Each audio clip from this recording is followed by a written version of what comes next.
Haleluya. Terpujilah nama Tuhan. Firman Tuhan berkata, secupak gandum sedinar dan 3 cupak kelai sedinar. Tetapi janganlah rusakkan minyak dan anggur itu. Mari pertahankan minyak itu dalam hidup kita. Haleluya. Terpujilah nama Tuhan.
Haleluya, puji Tuhan.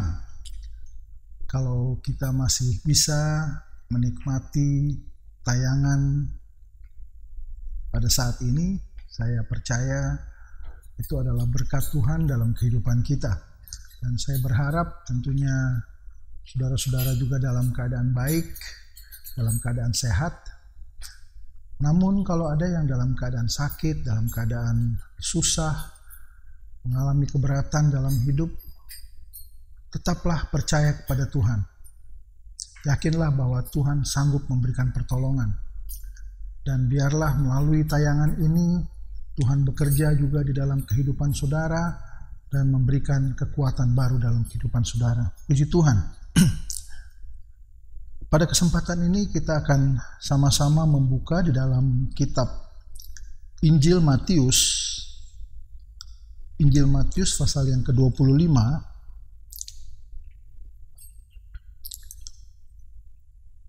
ayat 1 sampai dengan 13. Perikopnya ini berjudul gadis-gadis yang bijaksana dan gadis-gadis yang bodoh. Saya bacakan hanya beberapa ayat saja, tidak keseluruhan perikop supaya tidak terlalu panjang.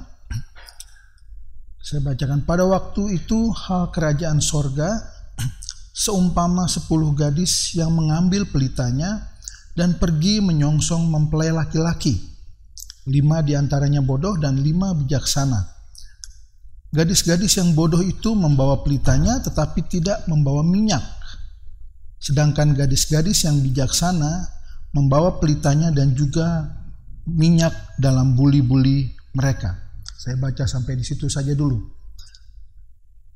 Apa yang terjadi di dalam peristiwa ini, dalam perikop ini adalah satu peristiwa mengenai perkawinan. Ya, kalau kita baca selanjutnya, dikatakan juga di situ menyongsong 10 gadis ini menyongsong mempelai laki-laki. Ini adalah peristiwa perkawinan. Dan perkawinan seperti apa? Kalau kita melihat bahwa kita akan mengetahui bahwa peristiwa perkawinan ini merujuk pada ayat yang ditulis di dalam Wahyu pasal yang ke-19 ayat yang ke-7.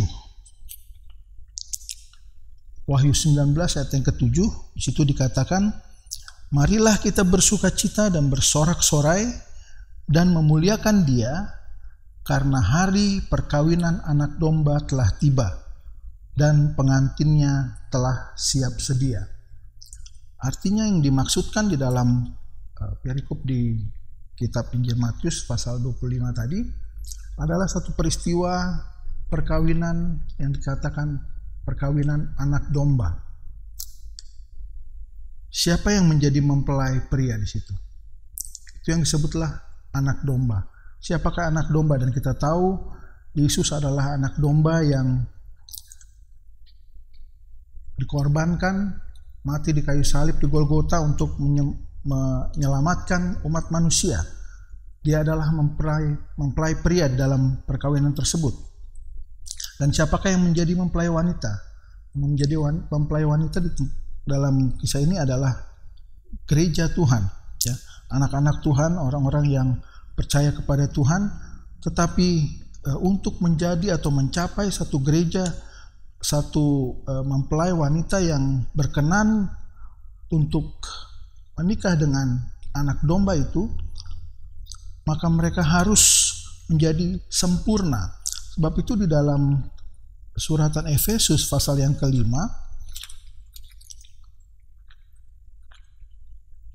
Efesus pasal yang ke-5 ayat yang ke-27 mengatakan, atau saya baca mulai dari ayat 26, "Untuk menguduskannya sesudah ia menyucikannya dengan memandikannya dengan air dan firman, supaya dengan demikian ia menempatkan jemaat di hadapan dirinya dengan cemerlang tanpa cacat atau kerut atau yang serupa itu, tetapi supaya jemaat kudus dan tidak bercela." Itulah yang diharapkan oleh Yesus untuk menjadi mempelai wanita. Ya, menjadi mempelai wanita harus dikatakan di sini tanpa cacat atau kerut atau yang serupa dengan itu.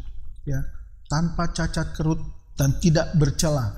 Itulah gereja sempurna yang diharapkan oleh Yesus untuk menjadi mempelai wanita. Dan kalau kita kembali kepada kisah di dalam Matius pasal 25 itu, dikatakan bahwa 10 gadis itu sedang menyongsong mempelai laki-laki. 10 gadis itu adalah calon mempelai wanita. Dan kalau lihat dari luar, tidak ada perbedaannya dari 10 gadis itu. Mereka sama-sama memegang pelita di tangan mereka. Memegang pelita artinya keadaan mungkin hari itu sudah mulai gelap, sehingga mereka memerlukan pelita untuk menerangi jalan mereka. Dan apa arti dari perikop ini? Ada begitu banyak pengertian yang bisa dibahas, tapi tentunya akan memerlukan waktu yang sangat panjang, dan saya hanya memfokuskan saja pada perihal mengenai pelita yang menyala. Ya. Ke-10 gadis itu membawa pelita dalam tangan mereka. Artinya tadi saya sudah katakan waktu hari itu sudah mulai menjelang malam, sudah mulai gelap. Dan kita tahu di dalam Mazmur pasal yang ke-119 ayat yang ke-105, ayat yang sangat terkenal, Di situ dikatakan bahwa firman-Mu adalah pelita bagi kakiku, terang bagi jalanku. Jadi firman Tuhan itu adalah pelita. Dan kita mengerti bahwa pelita hanya akan berfungsi menjadi penerang di tengah kegelapan kalau pada pelita itu ada api yang menyala. Dan api yang menyala pada pelita itu hanya akan bisa menyala kalau dalam pelita itu ada minyak. Jadi pelita itu tidak akan berfungsi apa-apa kalau tidak ada api, dan api tidak bisa menyala kalau tidak ada minyak.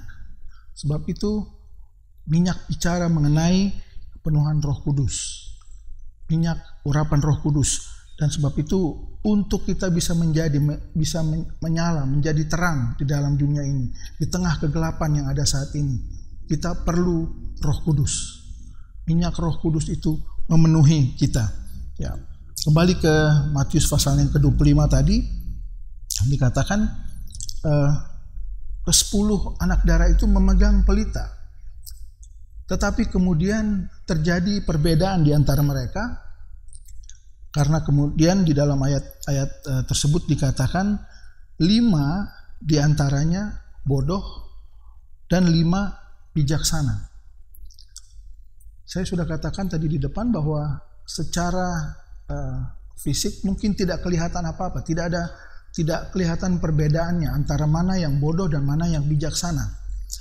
Tetapi perbedaan itu muncul ketika mempelai pria datang. Karena kita baca di ayat berikutnya, ketika mempelai pria datang, 5 gadis yang bijaksana bersiap dengan pelitanya, dan mereka mengikuti atau menyambut mempelai pria. Sedangkan 5 gadis yang disebut 5 gadis bodoh ini, mereka kehabisan minyak. Ya. Api mereka mulai padam. Mereka tidak mempunyai persediaan minyak yang cukup. Dan ini perbedaan yang muncul dan membedakan antara yang bodoh dan yang bijaksana. Yang bijaksana rupanya sejak mereka berjalan untuk pergi untuk menyambut mempelai pria, mereka tidak hanya membawa pelita yang berisi minyak, tapi mereka juga bersiap dan memiliki buli-buli yang berisi minyak, cadangan minyak. Supaya apa? Supaya pelita itu tetap menyala. Pelita itu tidak kehabisan minyak. Di tengah malam ketika tidak ada lagi orang yang berjualan, yang 5 bodoh ini disuruh pergi saja cari beli minyak di tempat orang yang menjual. Tengah malam tidak ada orang berjualan lagi. Tidak ada mereka mendapatkan minyak lagi. Mereka sudah harus mempersiapkan diri. Mereka sudah harus mempersiapkan minyak itu sebelumnya. Dan ini yang dilakukan oleh 5 gadis yang bijaksana. Mereka menyiapkan minyak di dalam pelita mereka, tetapi mereka juga menyiapkan minyak cadangan mereka di dalam buli-buli. Sehingga sewaktu-waktu minyak yang di dalam pelita itu habis, mereka dapat langsung mengisinya. Mereka siap dengan kondisi seperti itu. Mereka tahu, dan kita lihat memang di dalam ayat berikutnya bagaimana dikatakan mempelai pria itu sepertinya lambat untuk datang. Ya, sehingga kemudian ke-10 gadis ini sama-sama tertidur. Ya, mereka tertidur, dan artinya memang bahwa keadaan malam, dan malam juga berbicara mengenai akhir hari, berbicara juga dari akhir zaman. Malam juga berbicara mengenai kegelapan, dan kegelapan juga berarti banyak kejahatan, banyak hal-hal yang tidak baik yang dapat terjadi. Dan saya percaya sebab itu kita saat ini sudah hidup di akhir zaman itu. Melihat tanda-tanda yang terjadi, kita hidup di malam hari. Kejahatan bertambah-tambah. Kesulitan dalam hidup semakin bertambah. Ya.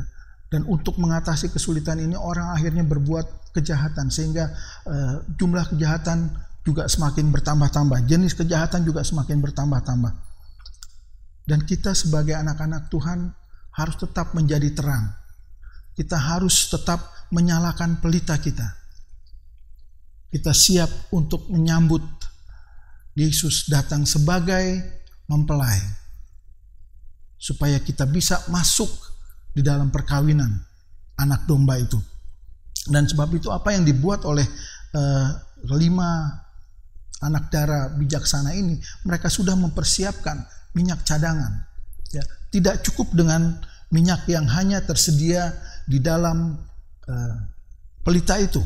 Mereka membawa minyak cadangan. Begitu juga dengan kehidupan kita. Kalau kita sudah menerima Yesus sebagai juru selamat, ada Roh Allah di dalam kita.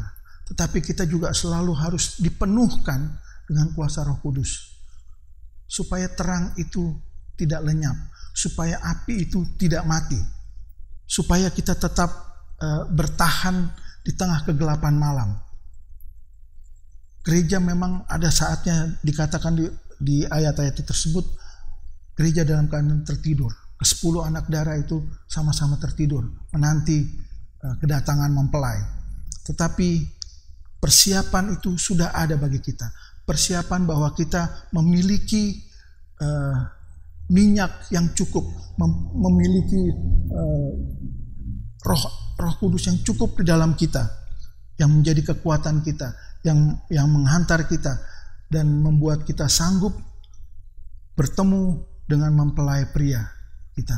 Ya, kita sebagai gereja yang sempurna disempurnakan oleh Tuhan, dan saya percaya seperti firman Allah katakan bahwa Tuhan akan memberikan kepada kita roh kebenaran.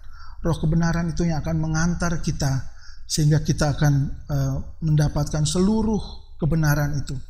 Dan sebagai gereja yang sempurna, gereja yang kudus di hadapan Tuhan, tidak ada satupun manusia yang dapat menyempurnakan dirinya sendiri. Tidak ada satupun siapapun di dalam dunia ini yang dapat menjadikan dirinya sempurna di hadapan Tuhan. Dan sebab itu kita perlu minyak Roh Kudus itu. Kita perlu persediaan Roh Kudus. Kita dipenuhkan dengan kuasa Roh Kudus. Dan Roh Kudus itu yang akan memimpin kita kepada seluruh kebenaran. Dan kalau kita memiliki seluruh kebenaran, kita akan menjadi gereja yang sempurna, menjadi gereja yang dikatakan Efesus di dalam suratan Efesus tadi, gereja yang tidak bercacat kerut, ya, tidak bercela sama sekali, tapi gereja yang sempurna, gereja yang layak untuk menjadi pengantinnya Kristus. Di dalam kalau kita mengerti mengenai pelita tadi, ya, mengapa pelita itu harus dipenuhi dengan minyak supaya dia menyala?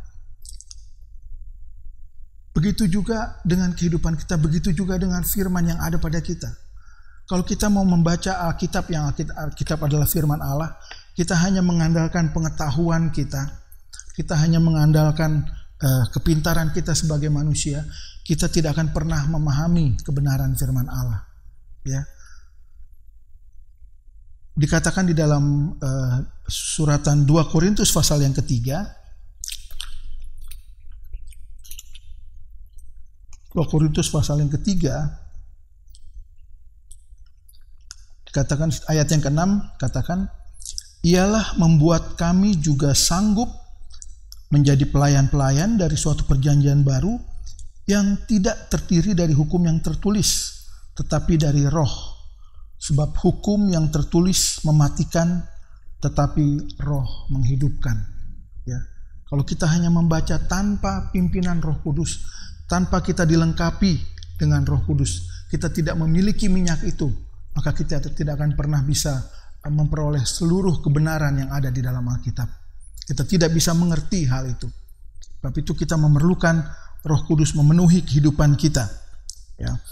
Dan sebagai orang-orang percaya, sebagai orang-orang benar, sebagai orang-orang yang sudah mengikut Tuhan selama ini, harapan kita adalah pada saatnya ketika mempelai Kristus itu datang untuk menyambut kita, kita juga siap sedia untuk menyambut Kristus. Kita siap sedia karena kita memiliki minyak yang cukup. Kita dapat bertahan di tengah kegelapan malam, menantikan kedatangan mempelai itu untuk menyambut pengantinnya. Ya, sebab itu siapkan hati kita. Minta kepada Tuhan supaya Tuhan selalu memenuhi kita dengan kuasa Roh Kudus. Ya, kita dikatakan di dalam Alkitab kita harus berjaga dan berdoa. Kita harus minta terus kepada Tuhan. Berjaga, minta Tuhan melindungi kita, minta Tuhan memenuhkan kita dengan kuasa Roh Kudus. Dan itu yang akan membuat kita semakin hari semakin kuat dalam Tuhan. Kita dapat bertahan dari segala macam cobaan. Kita dapat bertahan dari segala macam kejahatan yang ada di dalam dunia ini. Dan pada saatnya saya percaya kalau kita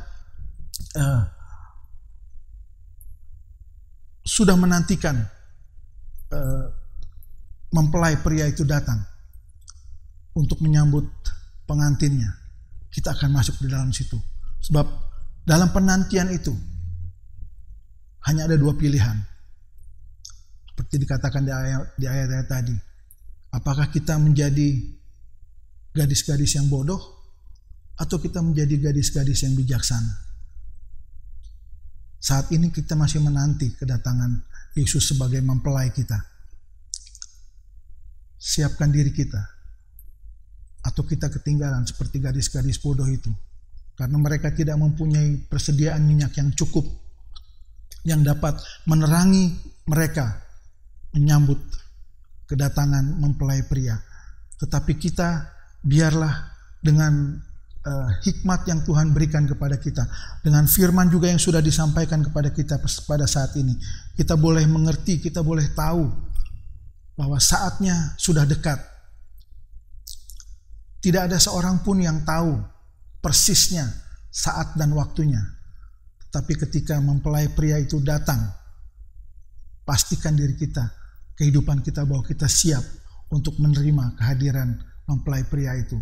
Dan kita masuk di dalam perkawinan. Sebab itu di dalam suratan 1 Tesalonika 5 ayat yang ke-19 katakan, janganlah padamkan roh.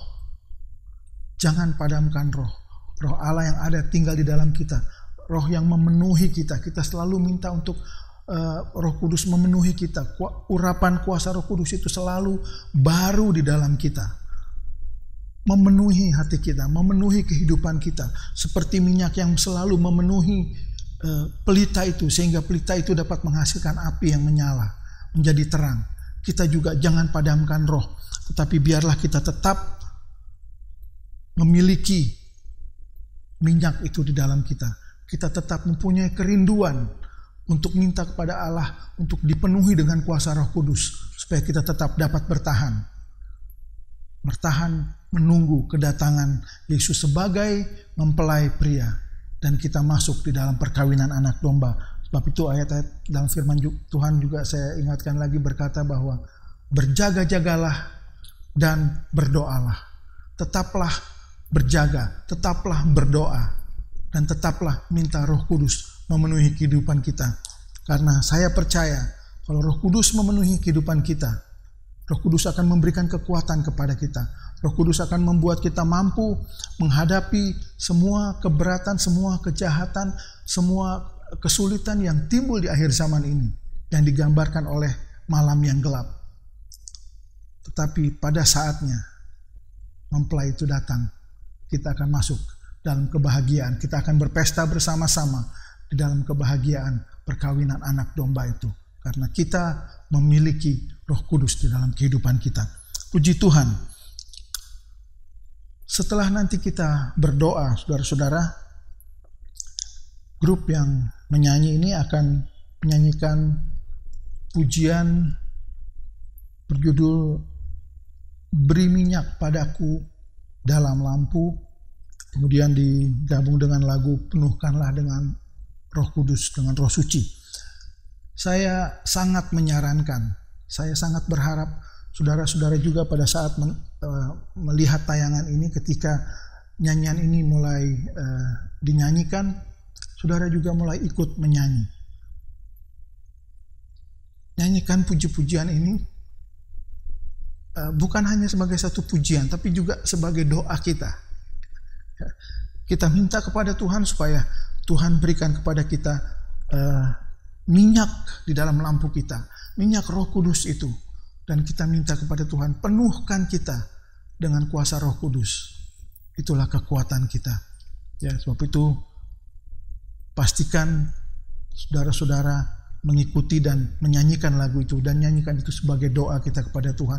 Percayalah, kalau kita membuka hati kita kepada Tuhan, kalau kita mempunyai kerinduan yang besar, minta kepada Tuhan untuk dipenuhkan dengan kuasa Roh Kudus, maka Allah pembaptis dengan Roh Kudus itu akan membaptis kita dengan Roh Kudus, memenuhi kita sehingga kita layak masuk di dalam bilangan gereja yang sempurna, menjadi mempelainya Kristus, jadi mempelai yang tidak mempunyai cacat, kerut, dan celah apapun, menjadi gereja yang sempurna.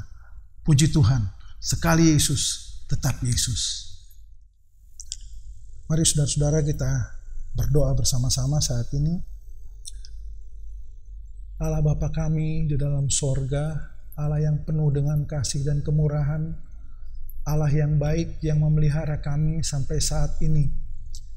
Tapi Engkau juga adalah Allah pencipta langit dan bumi. Begitu besar Engkau Tuhan, dan begitu nyata karyamu dalam kehidupan kami. Kalau kami masih tetap ada saat ini sebagaimana kami ada, kami percaya ini adalah pertolongan Tuhan dan kemurahan Tuhan yang berlaku dalam kehidupan kami. Dan sebab itu Tuhan, kami sudah mendengar firman-Mu disampaikan. Kami berdoa biarlah Allah memenuhi kami dengan kuasa Roh Kudus. Karena kami yang ada saat ini, kami ingin saatnya mempelai Kristus itu datang. Kami masuk di dalam perkawinan anak domba. Kami menjadi gereja yang sempurna. Dan sementara kami menunggu kedatangan mempelai itu, Tuhan, berikanlah kepada kami hikmat. Berikanlah kepada kami pengertian, supaya kami selalu minta dipenuhkan dengan minyak yang merupakan kuasa Roh Kudus itu. Selalu Roh Kudus itu selalu baru di dalam hati kami, selalu memenuhi kami, sehingga kami tetap dapat berjaga-jaga, kami tetap dapat bersiap sedia menantikan kedatangan mempelai untuk masuk ke dalam perkawinan. Terima kasih Tuhan Yesus. Sebab itu biarlah dengan pengetahuan, dengan firman yang sudah disampaikan ini, kami juga timbul di dalam hati kami satu kerinduan untuk selalu dipenuhi dengan kuasa Roh Kudus-Mu. Dan kami percaya kalau hati kami merindu dan kami membuka hati kepadamu, maka Yesus yang pembaptis dengan Roh Kudus akan memenuhi kami dan memenuhi kerinduan kami dengan kepenuhan kuasa Roh Kudus di dalam hidup kami. Terima kasih Tuhan Yesus. Kami berdoa bagi semua jemaat-Mu, mereka yang mungkin dalam keadaan sakit, dalam keadaan susah, dalam keadaan lemah. Tuhan, kiranya Tuhan melawat mereka. Tuhan memberikan kekuatan, Tuhan memberikan kesembuhan bagi yang sakit. Tuhan kuatkan mereka yang lemah. Tuhan berikan penghiburan kepada mereka yang bersedih, supaya Tuhan bersama-sama kami tetap dapat menyongsong kedatangan mempelai itu. Kami siap Tuhan, sekalipun keadaan semakin hari semakin gelap, semakin hari kejahatan semakin bertambah-tambah, tetapi Tuhan, kami tetap hidup benar di hadapan Tuhan, karena Roh Kudus memenuhi kehidupan kami. Terima kasih Tuhan. Berkati semua anak-anak-Mu, semua orang-orang yang berharap kepadamu. Apa yang menjadi kecukupan, menjadi kebutuhan dari anak-anak-Mu, Tuhan cukupkan semua sesuai dengan janji-Mu. Terima kasih Tuhan. Dan sekarang saudara-saudaraku, terimalah berkat dari Allah Bapa, cinta kasih dari anaknya Yesus Kristus, serta persekutuan, penghiburan dan kekuatan dari Allah Roh Kudus menyertai kita semua mulai saat ini sampai Maranatha Yesus datang kembali. Dalam nama Tuhan Yesus Kristus kami berdoa. Amin.